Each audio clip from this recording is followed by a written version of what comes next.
একবার একটি ছোট গ্রামে অ্যালেক্স এবং তার ছোট বোন লিলি নামে একটি ছোট ছেলে থাক। অ্যালেক্স এবং লিলি খুব কাছাকাছি ছিল এবং তারা একসাথে খেলতে পছন্দ করত। এক রৌদ্রোজ্জ্বল বিকেলে তারা বেরি বাছাই করার জন্য নিকটবর্তী বনে যাওয়ার সিদ্ধান্ত নিয়েছিল। যখন তারা বনের আরও গভীরে ঘুরে বেড়াচ্ছিল, অ্যালেক্স একটি লম্বা, শক্ত গাছ লক্ষ্য করলেন যার শাখাগুলি আরোহণের জন্য উপযুক্ত। লিলি, এই গাছে আরোহণ করা যাক, তিনি পরামর্শ দিলেন, তার চোখ উত্তেজনায় জ্বলছে। লিলি কিছুটা অনিশ্চিত বোধ করে গাছের দিকে তাকাল। আমি জানি না, অ্যালেক, এটা সত্যিই উঁচু দেখায়। চিন্তা করো না, অ্যালেক্স তাকে আশ্বস্ত করে। আমি প্রথমে যাব এবং তোমাকে দেখাব যে এটি নিরাপদ।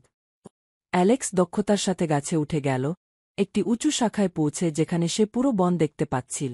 এসো লিলি, তুমি এটা করতে পারো, তিনি নিচে ডাকলেন। লিলি একটা দীর্ঘ নিঃশ্বাস ফেলে উপরে উঠতে লাগ। তিনি প্রতিটি পদক্ষেপে সতর্ক ছিলেন, কিন্তু অর্ধেক উপরে তিনি আতঙ্কিত হয়ে ডালে ঝুলে পড়েন। অ্যালেক্স, আমাকে সাহায্য করো, সে চিৎকার করে উঠ। অ্যালেক্স তৎক্ষণাৎ বনের কাছে নেমে গেল। আমি এখানেই আছি, সে শান্তভাবে বল। তিনি যত্ন সহকারে তাকে তার পাদদেশ খুঁজে পেতে সাহায্য করেছিলেন এবং তাকে মাটিতে নিচের দিকে পরিচালিত করেছিলেন। একবার তারা নিরাপদে মাটিতে, লিলি অ্যালেক্সকে শক্ত করে জড়িয়ে ধর।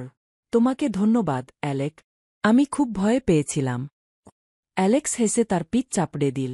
আমি দুঃখিত, লিলি, তুমি প্রস্তুত না হলে আমার তোমাকে আরোহণ করতে বলা উচিত ছিল না।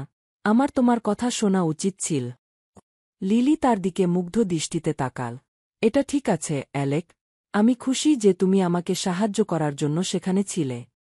সেই দিন থেকে অ্যালেক্স এবং লিলি একে অপরের অনুভূতি শোনার এবং একে অপরের পাশে থাকার গুরুত্ব বুঝতে পেরেছিল। তারা তাদের দুঃসাহসিক কাজ অব্যাহত রেখেছিল, সর্বদা একে অপরের সন্ধান করেছিল এবং ভাইবোন হিসাবে আরও